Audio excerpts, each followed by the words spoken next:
જ્યારે માતાજીના નવલા નોરતા નજીક છે ત્યારે માના સ્વરૂપનું વર્ણન કરવું હોય તો કેવી રીતે કરાય?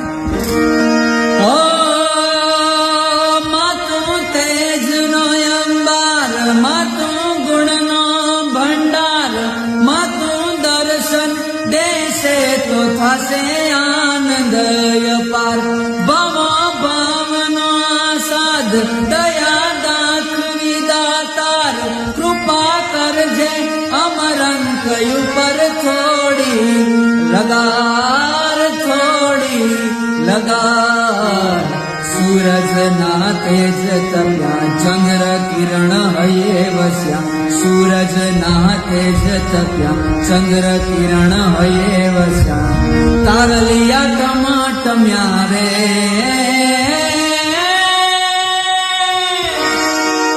માડી તારા વનાય દાણા થયા, માડી તારા વનાય દાણા